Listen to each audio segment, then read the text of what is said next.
내가 신앙의 올바른 기본 마음 자세, 즉 신앙의 근본 뿌리를 가지고 기도한다면 성령 하나님께서 움직이기 시작하시기 때문에 사탄 바로 위에 있는 존재인 섬기는 영인 천사가 운동력 즉 에너지를 이용하여 나를 위해 일을 하기 시작합니다. 이렇게 천사가 내려오게 되면 사탄의 세력은 전부 멸절되어 버립니다. 그래서 이스라엘이 전쟁할 때 보면 항상 여호와의 사자가 싸워주었다고 기록하고 있는 것은 바로 이 섬기는 영인 천사를 말할 때가 적지 않습니다. 사사 시대에도 그 사사들에게 하나님의 성령이 임하시니까 누가 일을 했다는 말입니까? 그렇습니다. 바로 천사가 운동력, 즉 에너지를 이용하여 일을 했다는 것입니다.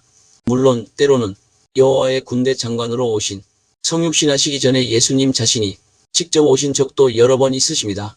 아무튼 사탄이 그렇게 욕심을 내어서 사람에게서 다 빼앗은 것을 내가 신앙의 올바른 기본 마음 자세, 즉 신앙의 근본 뿌리가 되어 있는 상태에서 기도한다면 누구에게 사탄은 빼앗긴다는 말입니까?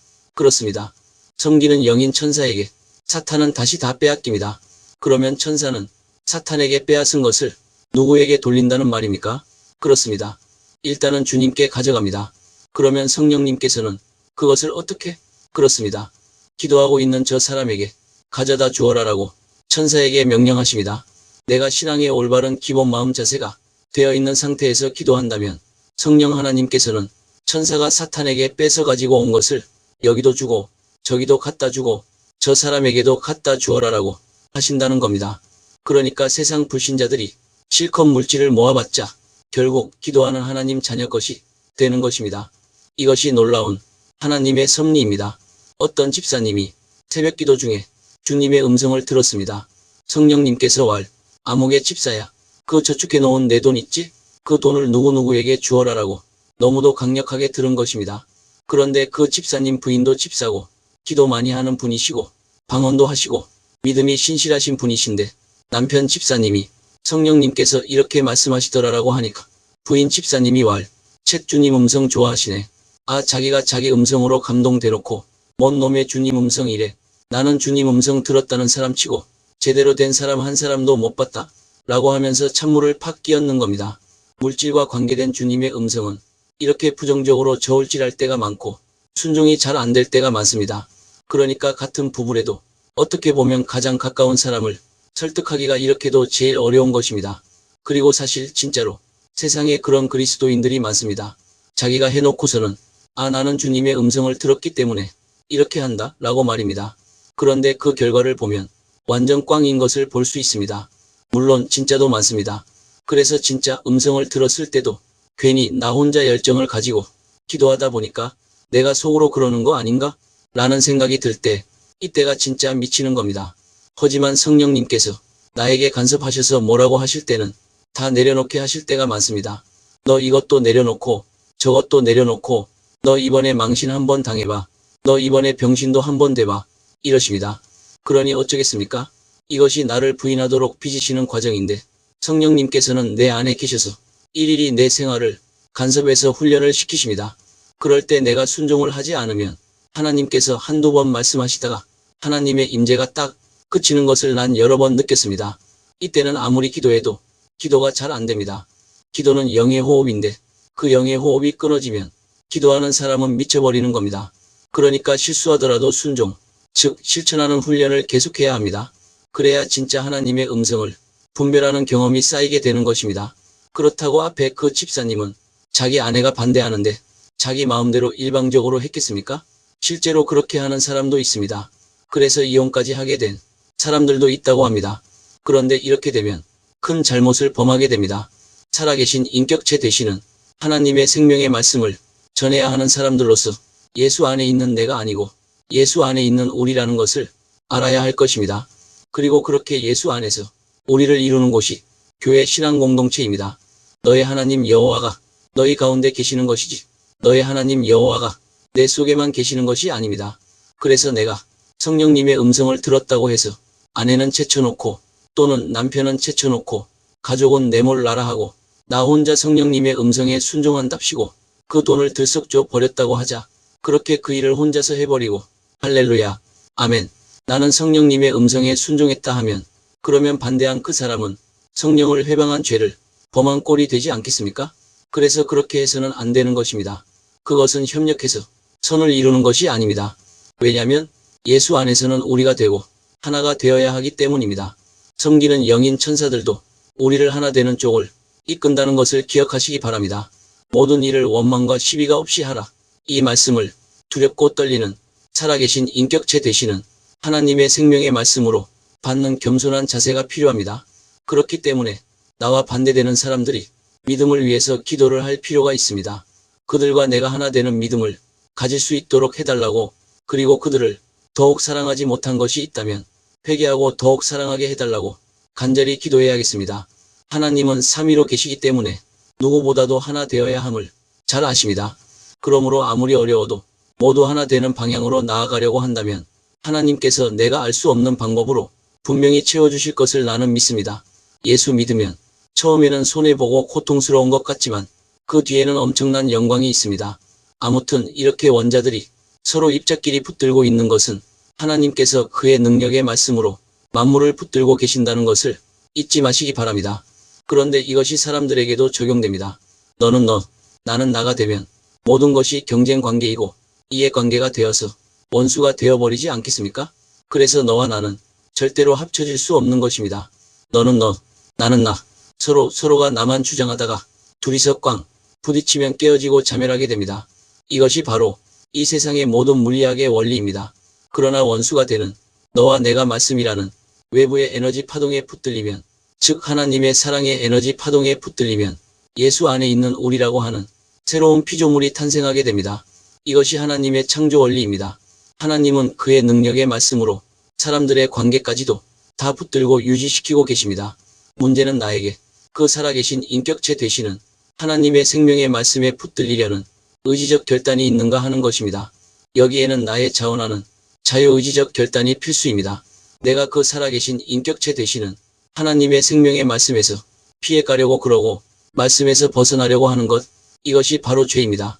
그것이 바로 형제를 미워하는 것이요, 그것이 바로 말씀에서 벗어나는 것이요, 하나님의 말씀으로 내 안에 찾아오신 영을 버리는 것입니다.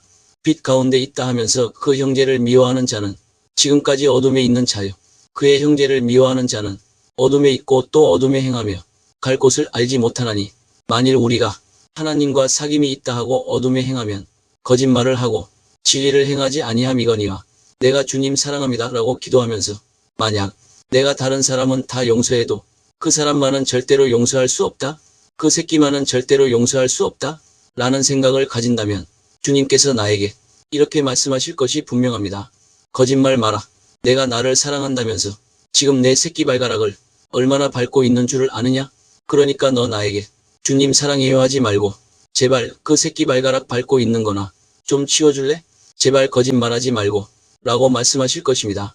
예수 믿는 사람들은 전부 한 지체들로서 함께 모여서 주님의 몸을 이루어드리는데 그 존재 가치가 있습니다.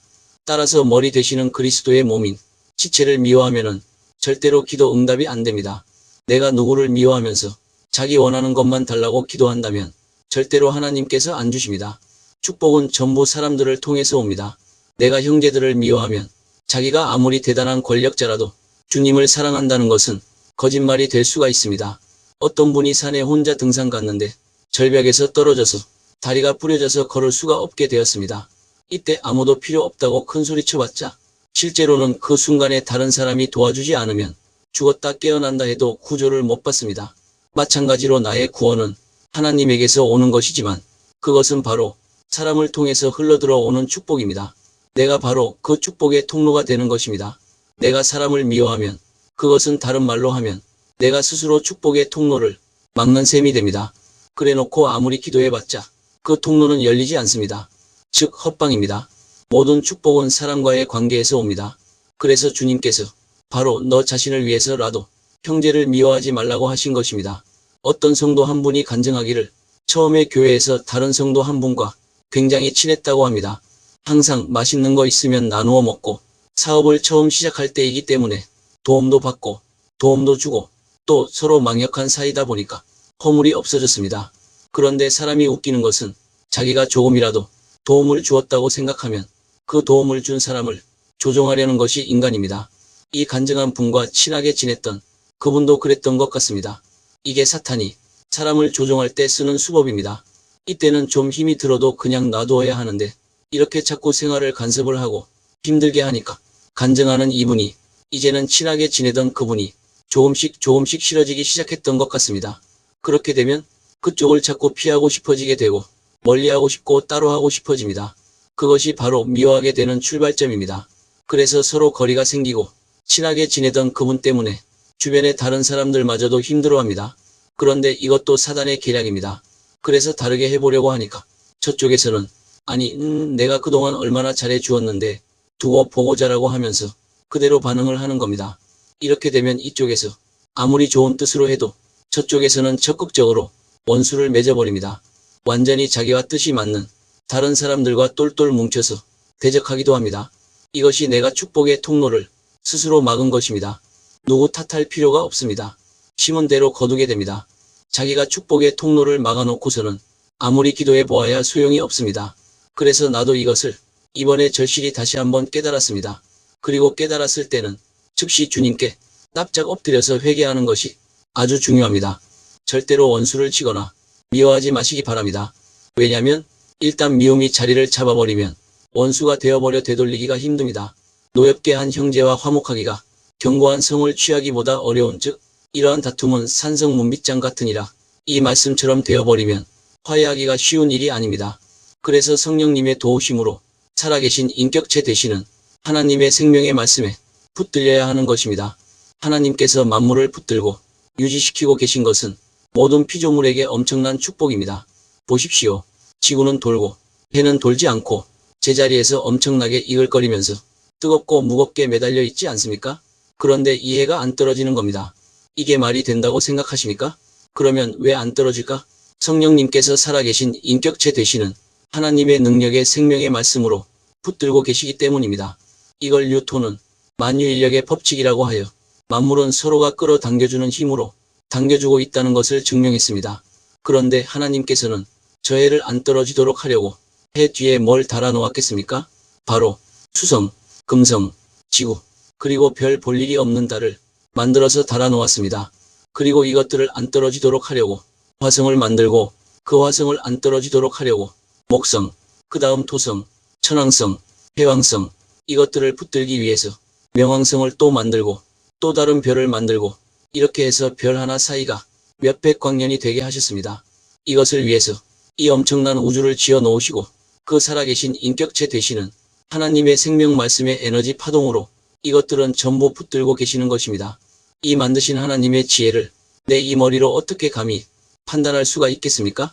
이렇게 모든 만물이 하나님 아버지께서 입력하신 그 프로젝트대로 움직이도록 프로그램되어 지구는 24시간에 한 번 한 바퀴 돌게 해놓으셨습니다. 이렇게 모든 만물이 살아계신 인격체 되시는 하나님의 생명의 말씀을 따라 성령님의 능력으로 움직입니다. 그래서 하나님에게는 죄가 없으신 것입니다. 오직 죄는 사람에게만 있습니다. 나는 하나님의 사랑의 대상으로 하나님의 형상을 닮아 지었기 때문에 나에게는 엄청난 능력이 있지만 죄도 나를 따릅니다. 이것을 기억하시고 아무도 미워하지 말고 서로 사랑하면서 살아계신 인격체 되시는 하나님의 생명의 능력의 말씀에 붙들려서 예수 안에서 하나 되는 우리가 되어 쓰임받는 모두가 되어야 하겠습니다. 내가 이 창조의 원리를 아는 것이 중요한 것이 아니라 이 창조의 원리가 하나님의 목적과 계획에 무슨 유익이 있고 어떻게 내 생활을 하나님께 조종해 나갈 것인가를 깨닫는 것이 무엇보다도 중요합니다. 이 살아계신 인격체 되시는 하나님의 생명의 능력의 말씀을 알아가면서 하나님의 뜻과 의중을 아는 것이 무엇보다 중요합니다. 하나님의 천지창조는 한마디로 살아계신 인격체 되시는 하나님의 생명의 말씀인 에너지 파동의 형체화의 원리입니다. 즉 보이지 않는 말씀의 에너지 파동이 어떻게 보이는 것으로 나타나느냐? 그것을 바울 사도는 다음과 같이 증거해주고 있습니다. 창세로부터 그의 보이지 아니하는 것들, 곧 그의 영원하신 능력과 신성이 그가 만드신 만물의 즉 에너지 파동으로 분명히 보여 알려졌나니 그러므로 그들이 이제는 하나님을 모른다고 핑계하지 못하느니라. 앞부분에서 창조에 대해서 밝혔듯이 이것은 너무나도 중요하기 때문에 여러 번 반복해서 듣고 읽어서 가슴 깊이 성령님의 인도하심에 따라 살아계신 인격체 되시는 하나님의 생명의 능력의 말씀으로 끌어당겨 내 심령 중심 안에 심어서 꼭 담아두시기를 예수 그리스도의 이름으로 기원하고 축복합니다. 많은 관심과 구독과 좋아요, 알림 설정은 영상 제작에 큰 힘이 됩니다. 감사합니다.